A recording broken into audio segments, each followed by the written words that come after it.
Good afternoon and welcome everyone. Thank you so much for taking the time to join us for our webinar on support and self-care during COVID-19 for people with lived experience, their caregivers, and families. This is an unprecedented time in our society, our country, and our world. Information on COVID-19 is emerging at a rapid pace, along with the important health and safety measures that are being passed down from our local and federal leaders. But this information has also been generating questions and concerns for people with heart conditions, stroke, and vascular cognitive impairment. My co-moderator today is Patrice Lindsay, Director of Systems Change and Stroke Program.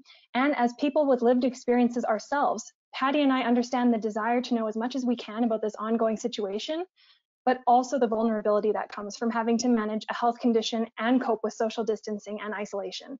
And that's why we're thrilled to have the following healthcare professionals here today to offer timely, practical guidance regarding COVID-19, our conditions, and our mental health.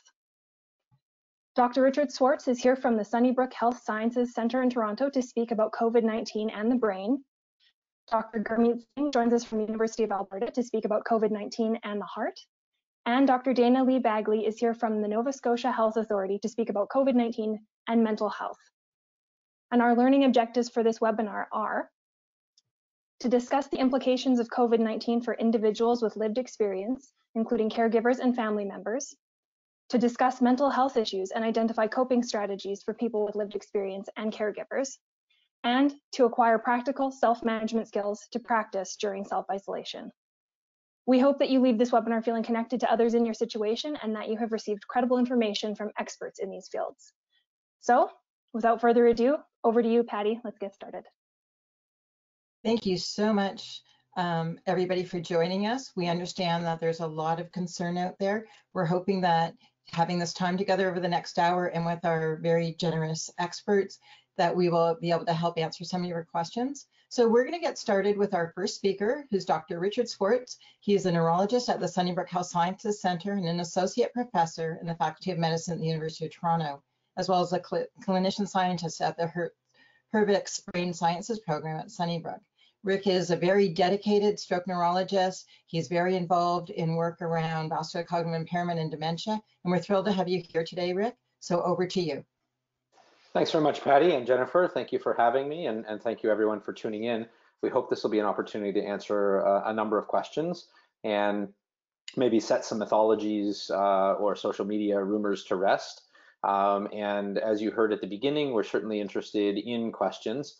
I'm going to start with a 5 or 10 minute overview of some key concepts with respect to stroke and vascular cognitive impairment, and the effect and impact of COVID-19 on our patients and families and caregivers of people with stroke or vascular cognitive impairment. So the first thing, and it almost shouldn't need saying, but it really needs saying, is that stroke is a medical emergency. Stroke is a sudden loss of brain function from a vascular cause, and when the brain is not working right in a stroke, it is a medical emergency.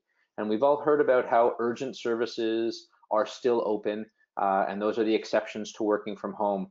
Our stroke teams around the country are still active. We have dedicated frontline professionals, fellows and staff members and residents and nurses who are in the emerge every day seeing patients with stroke. If you have symptoms, if you have a facial droop, if you have weakness on one side, like you can't lift your arms, if you have slurred speech, time is of the essence. That's what this fast mnemonic is all about. Do not wait, call 911. COVID is not a reason to avoid seeking treatment for stroke. If the symptoms start suddenly, even if they're not so severe, and even if they go away after a little while, it still is a medical urgency and needs to be addressed. These transient events, transient ischemic attacks, or what we call TIAs, are often a warning sign of a worse stroke that could happen. And indeed, almost 15 or 20% of strokes are preceded by a TIA that people notice. That's an opportunity for prevention because most of those subsequent strokes could be prevented with targeted therapy. So if you have transient symptoms, it needs urgent assessment. You need to go to hospital. If you have dysfunction, you can't speak, can't walk, can't lift the arm, facial droops, these kinds of symptoms that you see on the heart and stroke commercials, call 911, get to the hospital right away. Yes, hospitals are busy. Yes, there are people with COVID-19 there, but that does not make sense to complete a stroke and be disabled or risk fatality from stroke simply to avoid a chance of maybe getting an infection. Infection control processes are in place in our emergency rooms. Our doctors and nurses and paramedics are using precautions. And so this is a chance to treat and prevent and reverse deficits. Time is always of the essence for stroke therapy, so don't hesitate. That's probably the first and most important message to get out there. A second key message is that prevention is more important now than ever. So people do need to continue to take their medicines. Certainly this is a difficult economic time for a lot of people, and we're seeing this in our clinics.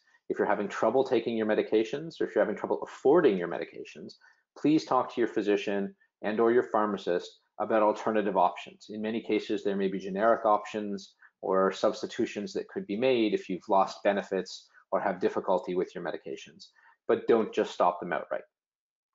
Another opportunity for prevention is smoking. If there was ever a time to quit smoking, it is now. Smoking increases your risk of stroke. As you may hear later, it increases your risk of heart disease, and it also may increase your risk of having a really bad complication from a COVID infection if indeed you do get exposed to it or do get infected.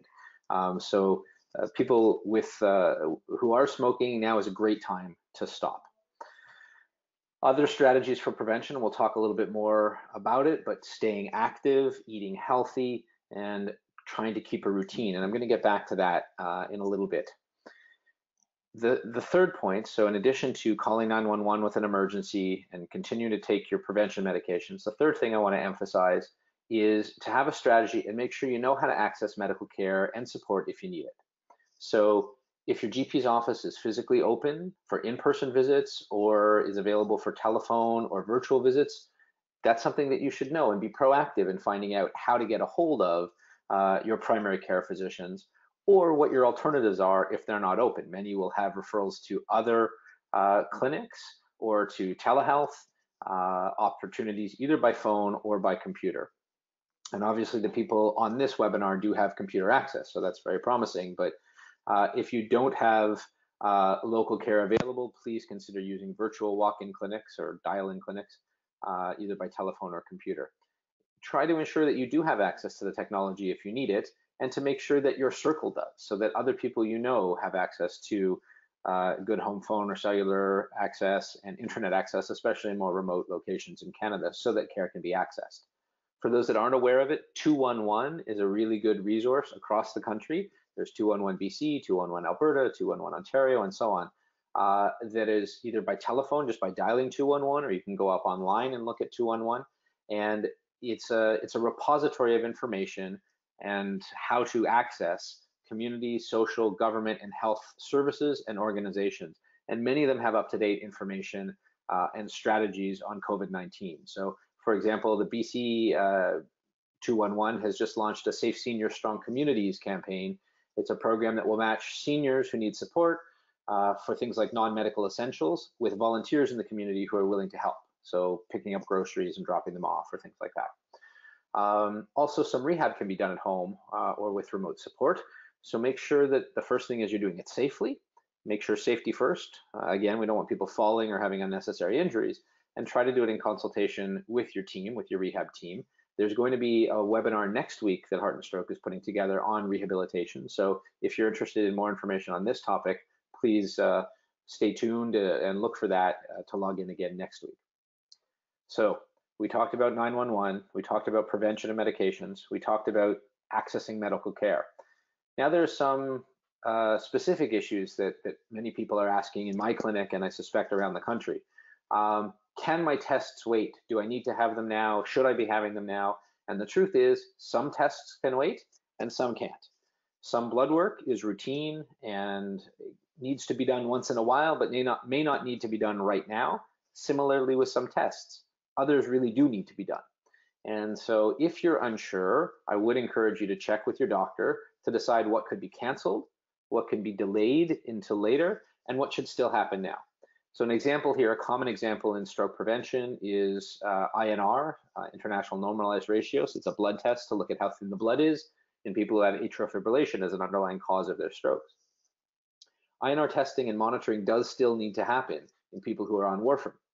There are some people who have been stable for a long time who might be able to spread it out and do it a little bit less frequently. Some of our patients are exploring home monitors, so that requires expensive equipment and expensive testing strips to self-test, and it also requires some calibration with the lab test for the first few to make sure the monitor is accurate. So there's not a perfect option, but for some people who are equipped with it, it may be a good option. So you do need to talk to your doctor about the plan and how often you need to have monitoring, but INR does need to be monitored in people on warfarin. The other thing, if you're taking warfarin for atrial fibrillation, is to talk about alternatives, because there are newer medications that don't require INR monitoring, or any blood work monitoring for that matter, on a regular basis, that maybe now would be a good time to switch if the medication is accessible and affordable to you. So it's, again, something you can talk to your physician about. A question that is being asked a lot, even just in my friends and family circle, never mind in my patients, is what conditions make me more likely to get COVID, and what conditions does COVID make me more likely to get? So one key point here is a stroke or vascular cognitive impairment in and of itself does not seem to make people more likely to get COVID. COVID is a pretty indiscriminate virus, and everybody is at risk. In fact, young people are getting it as much or more than older people, because I think older people are doing a better job at social distancing and isolating themselves. People who are on immune suppressive medications or who are immunocompromised for other reasons, so if the cause of your stroke was an autoimmune problem and you're on immune suppressants, that might make you a little bit more at risk. So again, all the more reason to social distance and social isolate. Also, but more importantly, some of the risk factors that go with stroke or vascular cognitive impairment, like age, diabetes, high blood pressure, lung problems, poor cardiovascular reserve, or the need for immunosuppressive medications, all these things could put some stroke survivors at higher risk of getting sicker from COVID if they do in fact get exposed or get infected. The risk for pneumonia may be increased because of these conditions. And again, smoking is a key one here that could be preventable and modifiable. So it's a good time to quit smoking if you're still smoking. There are also some challenges associated with stroke and vascular cognitive impairment that can make social distancing hard. So the need for caregiving, the need for outside care coming into the house, the need for CCAC or nursing care, and for those with cognitive impairment, the need for routine or the need for medical care does mean that you do have to get out. And accessing that medical care, as we said, is important. So the trick here is to minimize those exposures as best you can, but not to avoid doing the things that are necessary to do. We still need to get our food, we still need to get our groceries, and we still need to get our medical care. We just want to do that in a way that reduces the risk as much as possible. So if there is someone who can help with delivery of groceries or dropping off of medications, if your pharmacist will do that, those are very effective strategies. One other point is that, does COVID actually affect the risk of having another stroke? And the truth is, we don't know. We don't know yet. This is still too new a virus to have great data on. We have seen with other diseases, so for example, with influenza and flu season, there's annual and superannual spikes in the incidence of flu, and it does seem to have a small risk. A colleague of mine published maybe about 15 years ago a nice paper looking at this, but it's a small association. So the influenza rates have to triple to be associated with a 6% increase in stroke occurrence rate. So it's a fairly small effect, but there does seem to be an effect, and it's a delay of about 20 weeks after the onset of influenza peaks.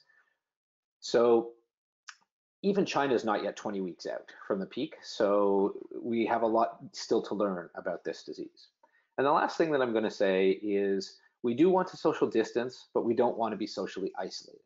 We need to care for caregivers. Millions of people across North America and hundreds of thousands or millions of people in Canada are providing unpaid care for those living with vascular cognitive impairment and dementia, and especially stroke. So I would suggest have a plan for what to do if you feel unwell, if you're a caregiver, or if you're a patient living alone. Have a plan for what to do, who to call, where to go to get tested, some key phone numbers for backup, and make sure it's somewhere easy to access, easy to find if you do start to feel unwell. Make sure you have enough supplies, a couple weeks worth of food and a couple weeks worth of medication, but please don't stockpile. We don't want people to stockpile medicines, and that way other people may have difficulty getting a hold of the medicines they need. And then have some backup people to call in case of emergency, like the 211, know where to call, reach out for support, heart and stroke, other care organizations. Make sure you're practicing social distancing, but not isolation. Connect by phone, connect by email, connect by Zoom or computer as you can. In my family, we're doing Zoom family dinners at least once a week with extended relatives all getting together over separate dinners together on computer.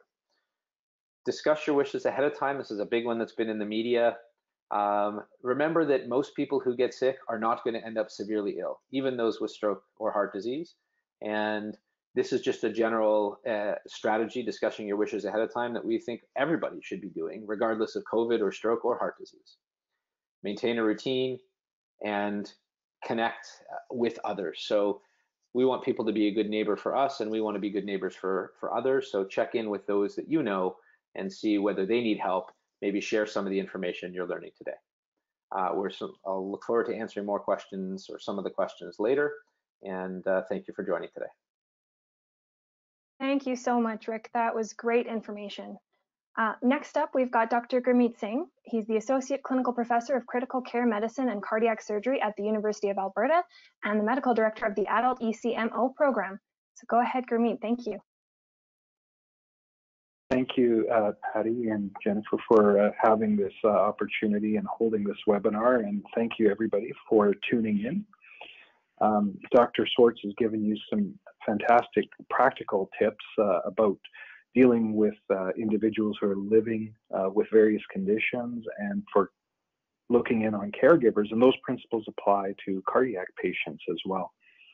I'd like to start off by just reminding everybody, this is a very knowledgeable audience, people who are living with conditions, and you're obviously engaged within your communities, that this is a respiratory virus, and it's transmitted through droplets and contact. It is not transmitted through any airborne fashion.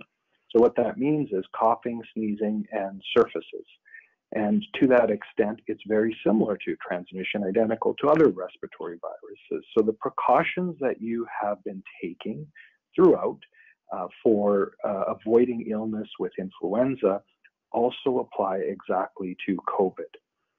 The difference with this virus is its transmissibility and the rapidity with which it can spread because of that transmissibility within a community. And therefore, the practice of the social isolation or social distancing, I should say, is quite important to prevent the spread. But the same precautions that you've been taking all along to prevent the infections and the risk of infection to yourselves and to others that you care for who have other conditions, it's the same. It's important to also recognize that because of the breadth of this pandemic and the severity of healthcare systems being overwhelmed, there's been a lot of discussion amongst healthcare professionals, which it transmits itself through social media many times. You shouldn't construct that as advice or panic or concern. These are conversations amongst healthcare providers, and what happens is these conversations are actually molded into opinions based on experts and based on experience and science. Anecdotes don't constitute evidence, and so we try to give the best possible advice around these situations based on actual evidence. To that end, the Canadian Cardiovascular Society and Heart and Stroke try to present information that's actually helpful and curated and is scientifically sound based on the information that is present at the time that advice is provided. So that's where you need to trust the consensus opinions and speak to your physicians and other healthcare providers.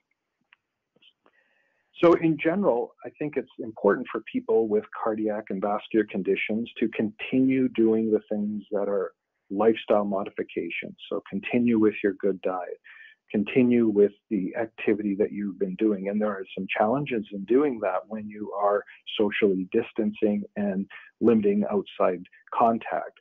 There are some practical tips, a lot of tips on the internet, and of course, people who need to actively engage in physical activity. There are virtual classes, things like that that can be used. And contact through your primary care physicians or your nurse practitioner.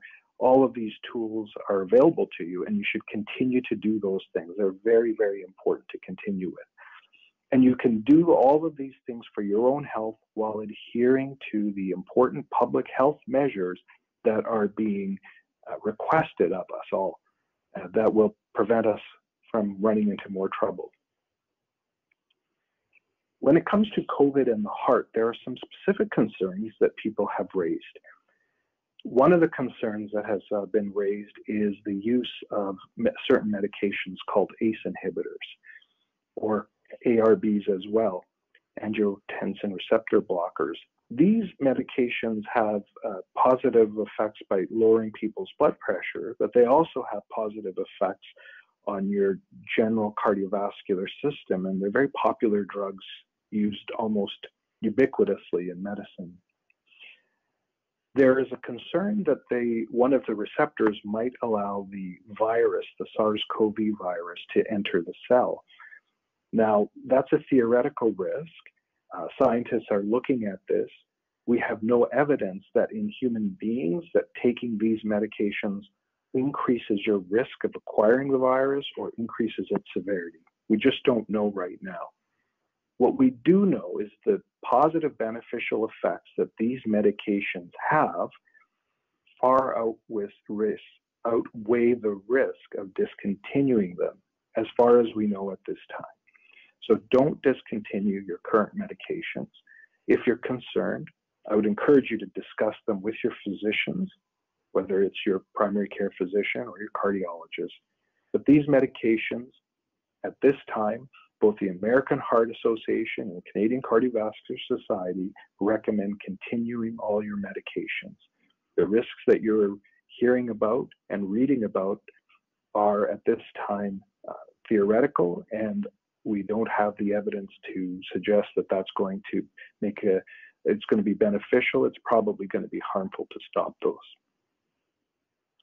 The second specific thing about COVID is there are some patients who develop some heart inflammation or heart function deterioration.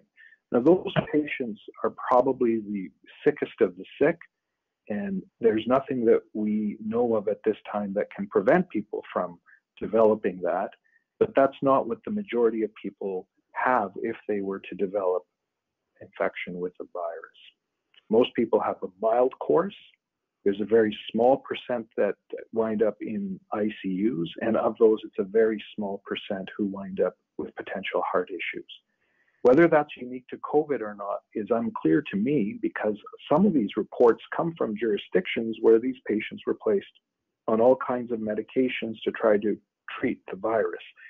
Is it possible that those medications contributed to that effect on the heart? It is. It's also possible when we see patients who have overwhelming infections, some of them develop adverse effects on the heart just from the overwhelming infection, and this could be a similar phenomenon. So we just don't know. It's unlikely to happen in the vast, vast majority of people, and I would reassure folks that do the good things for your own health and try to avoid contracting the illness in the first place. There's also an issue that has been raised about access to care. The Canadian Cardiovascular Society, through its leadership, has developed a COVID rapid response team that tries to provide some guidance to medical professionals around various concerns and issues. There's a document that's been developed to help physicians navigate some of these challenging things. From a patient's perspective, though, know that your physicians are always available to you or all your healthcare providers, and sometimes it's through virtual mechanisms. Sometimes the physicians and their offices will be available to you to be seen in person if necessary, but you are always available to healthcare resources by dialing 911.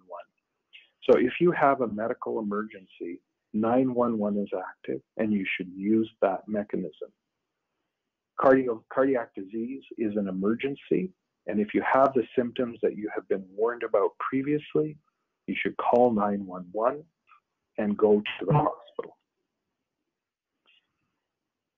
In terms of going to hospitals, it's a different experience now. Many hospitals have very stringent visitation criteria and restrictions on visitors. So if you wind up having, you're a caregiver and you wind up having to visit somebody in the hospital, it can be daunting. But know that it's for the safety of the patients, the staff, and yourselves. It takes a little bit of getting accustomed to, but it is manageable. In our institution, all staff are screened every day before coming on for a shift as well. So we're all going through the same thing as the patients and the families, and we're all doing our best. These precautions should continue on so long as these public health measures are in place, and that's going to vary potentially from jurisdiction to jurisdiction across the country.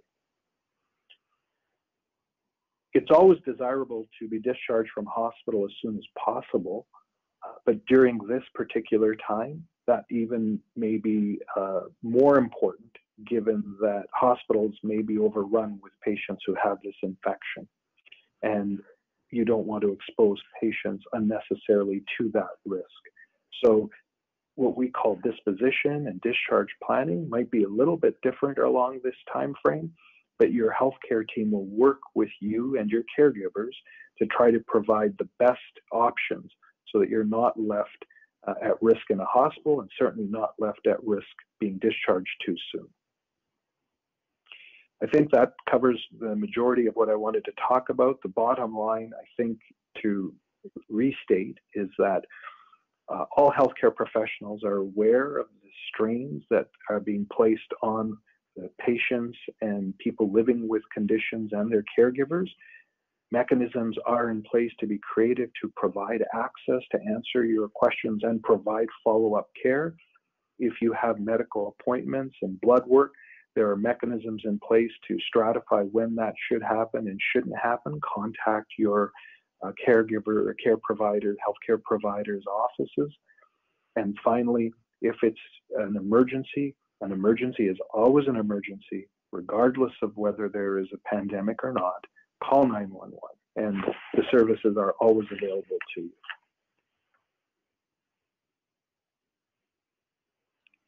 Thank you so very much, Dr. Singh, for that excellent information. We'll now move on to our third speaker, Dr. Dayna Lee-Baggley, who's going to talk to us about some of the stresses and strains being put on everybody in this time. Thank you, Dr. Bagley. Great, thank you very much for having me. So I'm a clinical health psychologist, which means that I work on the medical units and I work with people who have chronic health conditions. And so I certainly understand and have heard about the anxiety that people are experiencing because of COVID-19. So let's talk first just a little bit about to understand that anxiety a bit better. Now, before I say that, I'll also say I've had a couple patients who actually felt less anxious. They said, you know, people finally understand what I've been going through in trying to manage a chronic disease. They finally understand how limiting it can be and how much effort I have to put into taking care of myself. One of my patients said, you know, I feel like the world is slowed down, and so I'm not missing out as much anymore. So it's okay if you're anxious, and it's okay if you're not anxious. Either one's totally okay. Let's talk about understanding why we're more anxious. So there's two parts of our brain that are kind of relevant to this. The first part is what I refer to as our caveman brain. And this part of our brain was developed in cave people time. It's built for survival. It gives you excellent advice if you are a cave person. Sometimes doesn't give us great advice for our modern world. And this part of our brain is responsible for things like emotions, automatic thoughts, memories, learning. So it has a big impact on us. And so this is where anxiety comes from. And basically, you know, our caveman brains are kind of on fire. We're experiencing all this threat, and our caveman brains are doing exactly what they're supposed to do, which is to respond to that threat and to get us ready to do something. Now, if this threat was a bear, all the anxiety that we're feeling would actually be helpful. It would create a fight or flight response, and that would help us fight off a bear. Of course, it's not a bear, and it's not something we have control over, and it's not something that we can necessarily get away from or fight. And so that's why we're all feeling more anxious. It's a normal, appropriate response from our caveman brain. Now, the other part of our brain is our frontal lobe, and the frontal lobe controls behavior. So this is where you start behavior, stop behavior, plan, delay gratification, all of those things. And it's the most recently evolved part of our brain. But our frontal lobe is like a battery. So our caveman brain is always working, as a survival brain should. You can't turn it on and you can't turn it off. But our frontal lobe is like a battery. And so we can use it up. We can spend the charge of our frontal lobe. And because there's so much anxiety around, and our caveman brains are on fire, there is a lot of our frontal lobe battery that's being used up to manage COVID-19. So that's both in terms of the anxiety that it creates, but also all the changes that we've had to do. If you have children at home and you're trying to work from home and homeschool at the same time, that is taking up a lot of our frontal lobe battery.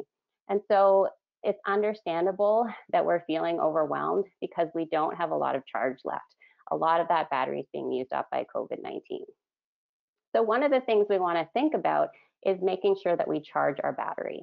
And so there's some things that are kind of automatic charges, like getting good sleep charges our frontal lobe, eating good food, putting good fuel in you, going for a walk, seeing nature, music, and social connection. Those are all things that we know charge our batteries.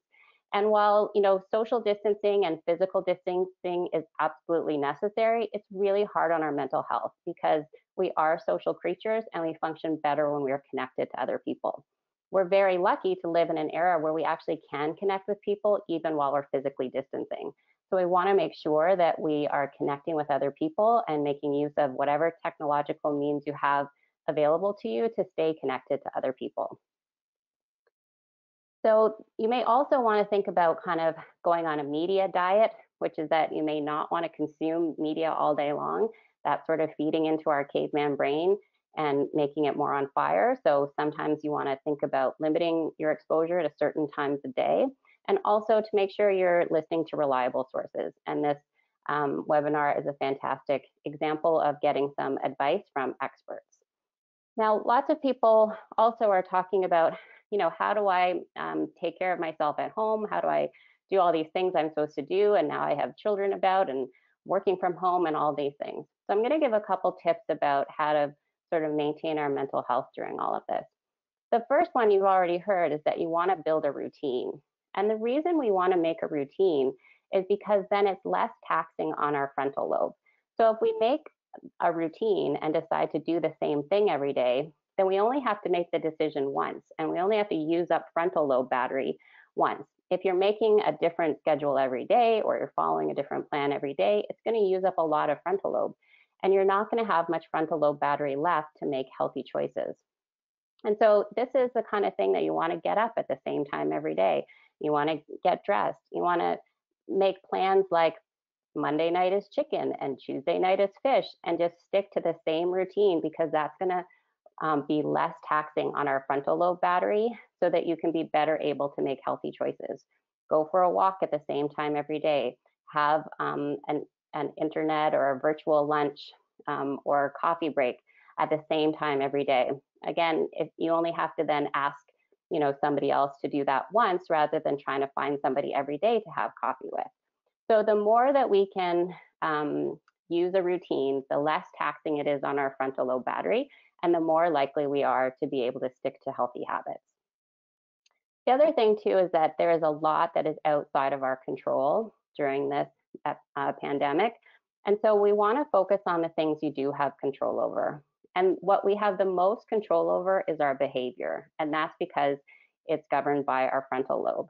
And so it can be frustrating when other people, for example, aren't following physical distancing recommendations or worried about what other people are doing. And when we focus on things we don't have control over, we're going to feel a lot more helpless. So focus on the things that you do have control over, which is your own behavior and about what you are doing and whether you're sticking to your routine and whether you're sticking to the things that you want to do. It's also really useful to try to be in the present moment.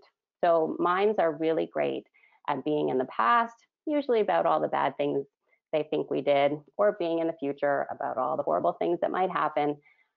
but we can be in this moment right here, right now, and it's going to feel a lot less overwhelming. Often we end up problem solving 100 steps ahead. And so we're problem solving things that we actually don't have enough information to make good decisions. We can't effectively problem solve because there's too many unknown factors. And so we actually waste a lot of effort problem solving things that we don't have all the information yet. And we also end up problem solving 10 different options of what might happen when actually only one of them is going to happen. So if you're problem solving 100 steps ahead, if you're problem solving something that has not yet happened and might not happen, come back to the present moment. Notice something about your 5 senses, which are always in this moment, something you can see or taste or hear, or notice your breath because it's always in the present moment also. And come back to this moment because in this moment, right here, right now, you're probably okay. You might be able to manage. You might not be fabulous, but you're probably okay. And then just problem solve the next step. And sometimes the next step is, what am I going to have for lunch? That's sometimes our next step. And that's the part that you do have control over, is sticking with your healthy habits as best as possible. Now, the other thing is just to remember that, again, our frontal lobe is spent. There's not a lot of extra energy in there. And so we are likely not going to be at our best, right? We're not going to be our most productive. If you somehow thought you're going to use this time to write a novel or a book, probably not, because the frontal lobe is spent, right? We actually are going to fall back on some old habits because our frontal lobe is being used up by so many demands by COVID-19. So also just remember to be kind to ourselves and to be kind to other people, right? We are all doing our best, and sometimes we can't show up at our best right now because our frontal lobe is spent. And sometimes that's how we talk about it in my household, is we're just like, frontal lobe is gone. I'm sorry, I wish I could show up differently in this moment, but I can't. Frontal lobe is spent. Just to, again, let it be, to not catastrophize it, and to try to be kind to ourselves and to other people. Now, I actually find it helpful to think about all of this like a war, because we don't have great understandings culturally about what we do for like an acute illness like this, but we do have cultural understanding of what we do during a war. And if we thought about it like a war, then all these things that we do can make a bit more sense. All these extreme measures we're doing can make more sense.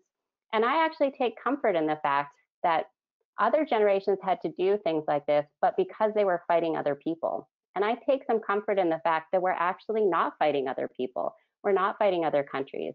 We're actually all in this together. The entire planet is fighting the same war.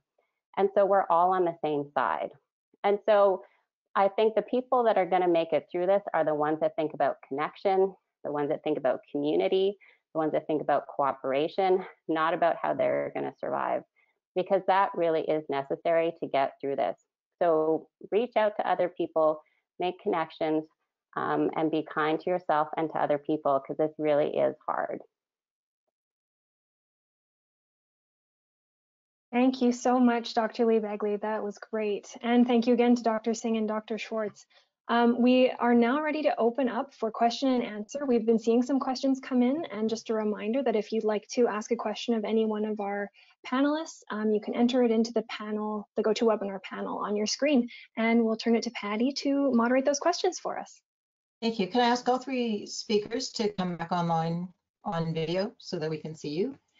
And the first question goes to you, Dr. Swartz. Has there been any, to your knowledge, have there been any case reports of people who've had a stroke who have acquired COVID? And has it any information about whether it affects outcomes? And more specifically, is there differences? Do we know anything about adults versus children? So those are 3 good questions, and the short answer is we don't have enough data yet. So there's almost certainly has been, there's enough, stroke is common enough in the world that with the number of people infected by COVID, almost certainly some of them are stroke survivors.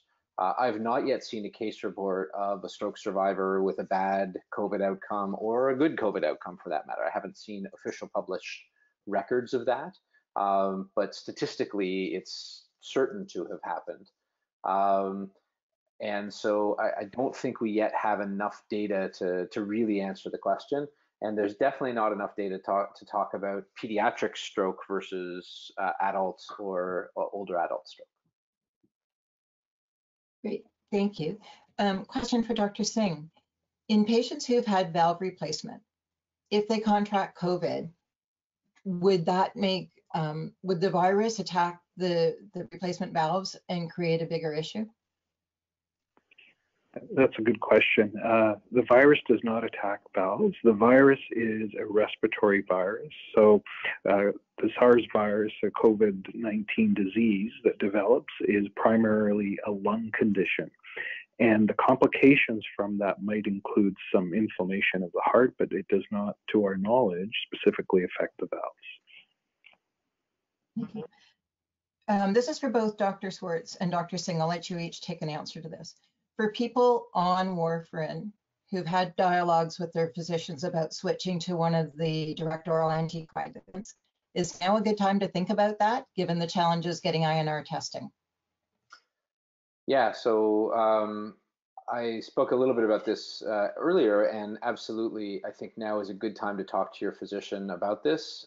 If it's something that you've already been considered and are eligible for, now might be a very good time to think about making the switch, assuming that it's something that you can continue, that you can afford, that there's no contraindications, and that it's something that you're eligible for.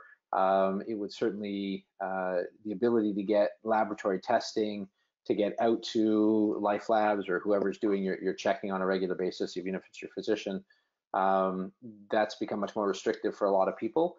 And it might be, it's kind of as good a time as any to start to look at these newer medications that don't require monitoring. Dr. Singh, do you want to comment? Yes, thank you. I would agree. I think that it's an important conversation that should be held with your physician. Every situation is going to be different and every patient is going to be different, and there's different circumstances. And it might also be that in certain regions it might be easier to manage with traditionally continuing with warfarin versus going on to a NOAC, and we just don't know. But it's an important conversation to have with your physician. I would agree with that. Thank you. A question for Dr. Lee-Baggley. How do we deal with a hostile parent or family member who's had a recent stroke and is now isolated and alone? Yeah, so that's going to be really tough. What I often recommend is to, again, set up a routine where you're going to get in contact with them, so that you're going to have contact with them, but at a assigned time that you know and they know, and you know when it starts and you know when it ends.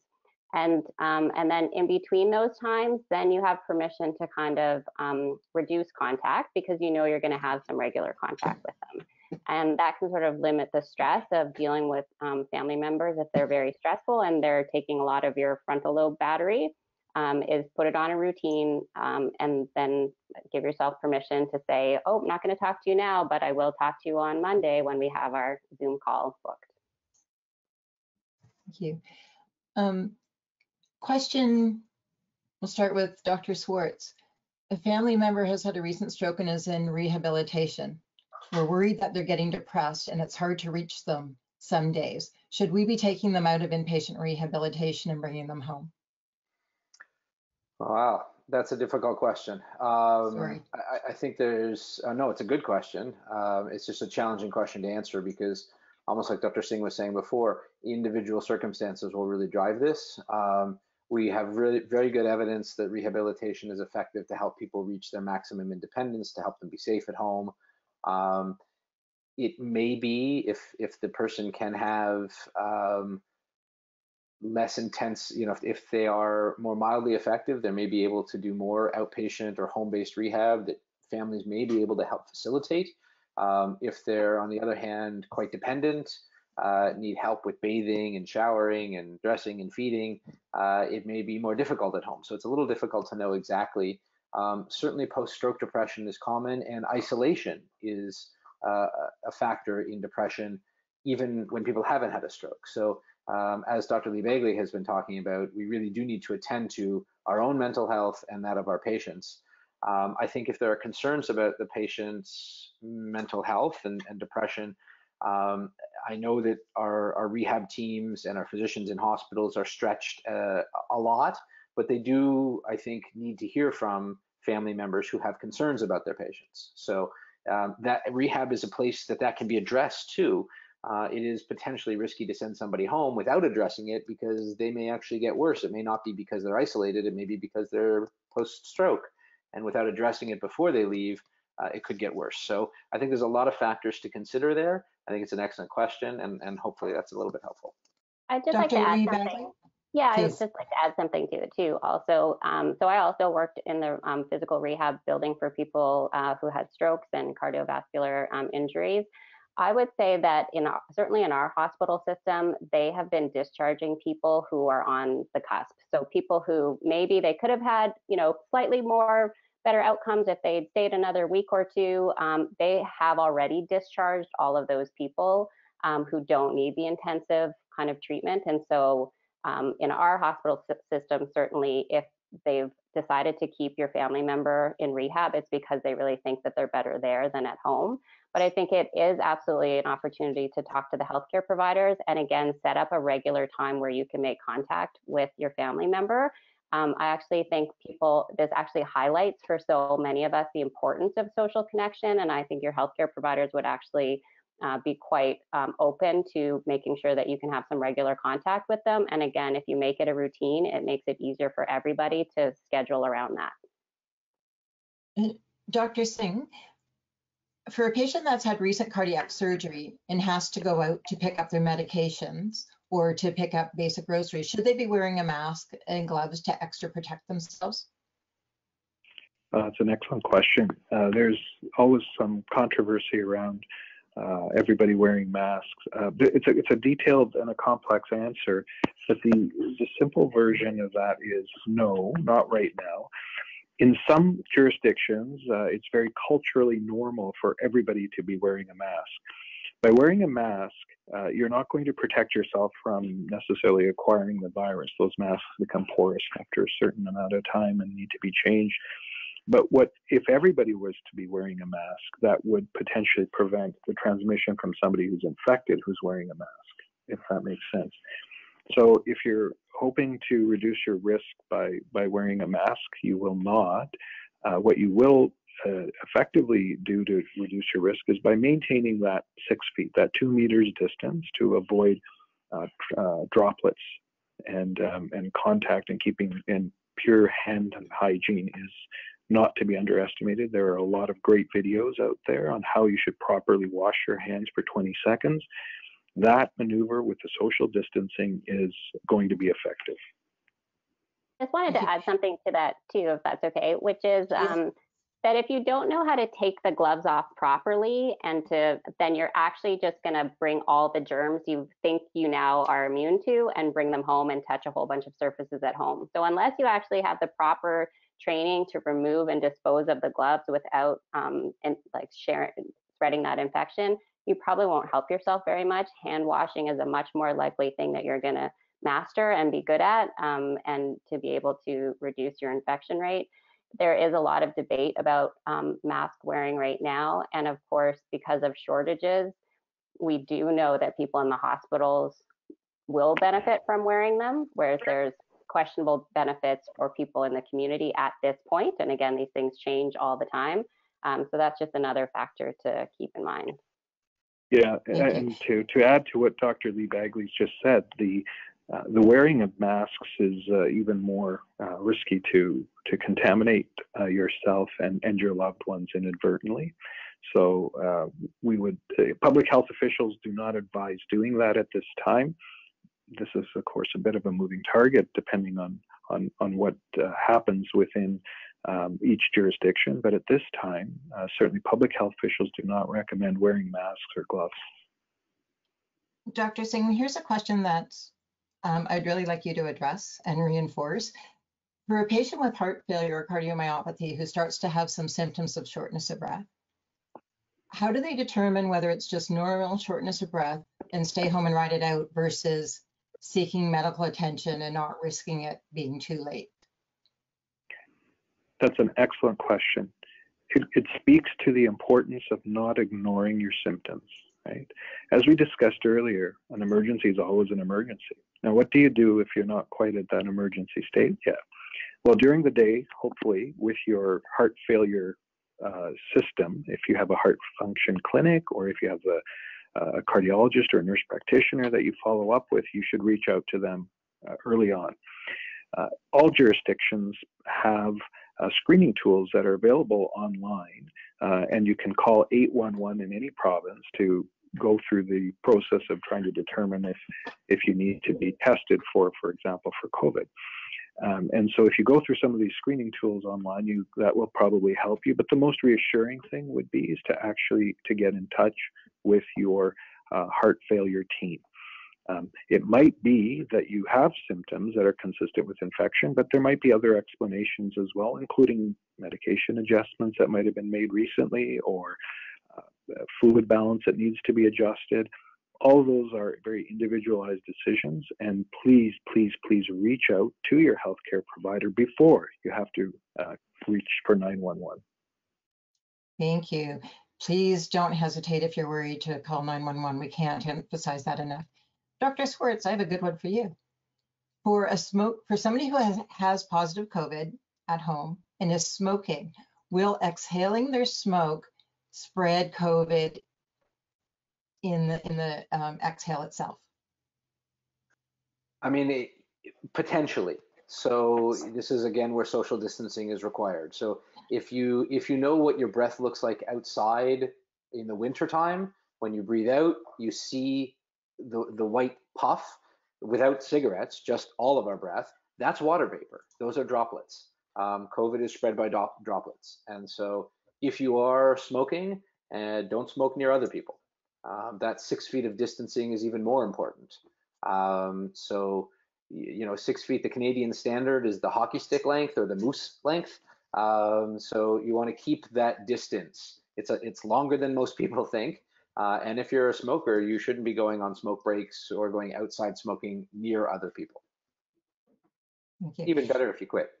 I'd also say too that I've been to a number of grocery stores in my area where they actually are like limiting the number of people who go into the store. They have, the plexiglass in front of the cashiers. They like scanned my Costco card right through the plexiglass. They didn't even touch it. They wiped down the pin pad before and after I used it. So there are some, grocery stores too that are taking that very seriously. And because I know a lot of people get anxious about whether they should go grocery shopping. And again, eating good food is really still important to do. And so there are, definitely certain chains also have really stepped up and there's, announcements on the overhead PA system about keeping distance and those kinds of things too.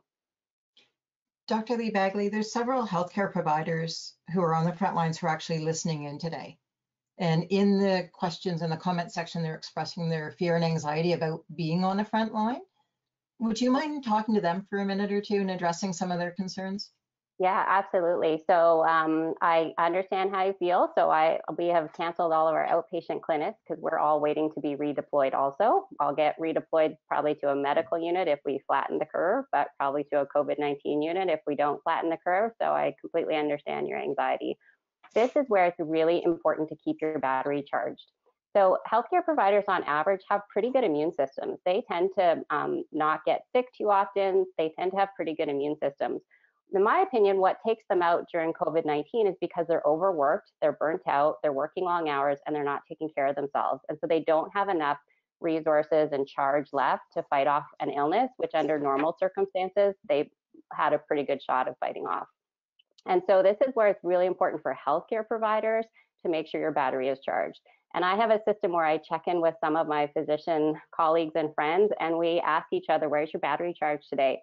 What do you need to do to charge your battery? What got in the way? What do you need to do differently tomorrow? How can we help to make sure that our battery is charged and that we're being very deliberate about it? It gets away from us so easily that you suddenly realize, I haven't had anything to eat. I haven't had anything to drink. I've been on my feet for 8 hours and I didn't notice. And so we have to be really deliberate about taking care of ourselves, because that is what's going to serve the most number of patients, is if we take care of ourselves. I actually wrote down a list of the things that I do to charge my battery, which include things like connecting socially with other people. I have an online gym I can go to now. things like that. There are actually a lot of free mental health resources. The Canadian Psychological Association just made available psychologists who are offering psychotherapy and sessions for free for healthcare providers to help them take care of themselves. So I had to make a list of the things that help keep me charged, because my frontal lobe is so tired that sometimes I couldn't even remember what those were. And I try to check them off on a daily basis to make sure I'm charged enough so that I'll be healthy enough that if I catch it, that I can fight it off. Thank you. Dr. Lee-Baggley, Singh? I was just going to ask Dr. Lee-Baggley what it means when my colleagues say that I don't have a frontal lobe. Yeah. No. That's actually more for me. Well, I would say work on charging it, because maybe it's a little spent. I often, literally lately I notice myself snapping at people more often, saying things I wouldn't normally say. And this is because my frontal lobe is spent and it's being used on so much of this COVID-19 stress. So just be kind to yourself, be kind to other people. Yeah, Dr. Singh and Dr. Swartz, would you each comment on the healthcare provider challenges from your experiences as well? I think that's good if you all address it. Sure. Do you want to go ahead? Sure. I can go first. I think that there is anxiety amongst healthcare providers. Of course, we've seen what's happening in other jurisdictions. It's all over the news. But I'm incredibly proud of the system that I work in and the professionals that I work with.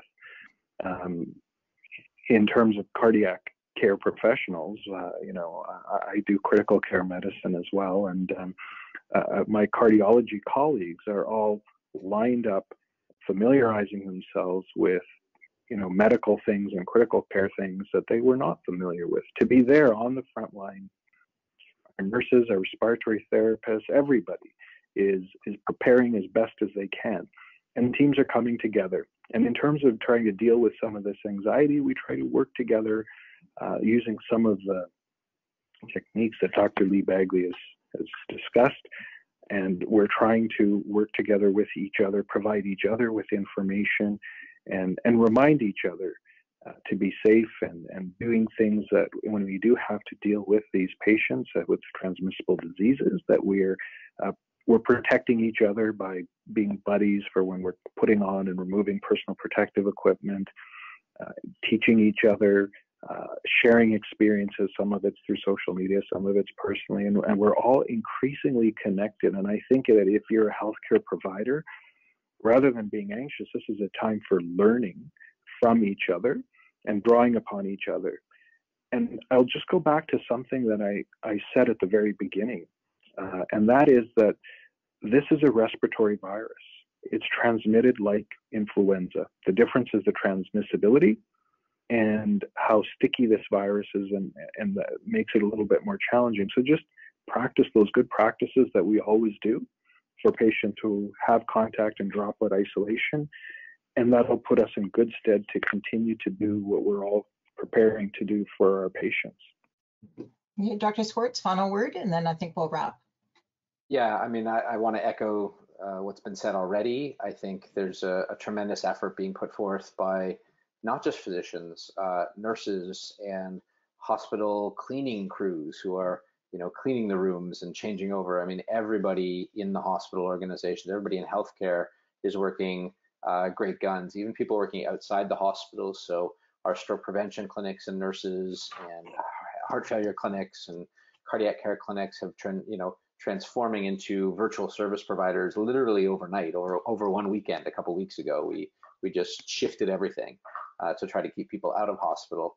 And your healthcare teams are there for you. Certainly, there is stress and anxiety. There are physicians who are over 65, and there are physicians who are pregnant, or physicians with chronic illness that may not be able to be on the front lines, and then they're stressed about not doing it, or stressed about having to do it. So there's a lot of different feelings and anxieties floating around, I think, amongst the healthcare professionals. And by and large, my experience has been everybody is coming together. There's hundreds of emails a day from all the different organizations, locally, provincially, nationally, people coming together to try to cope and prepare as best we can.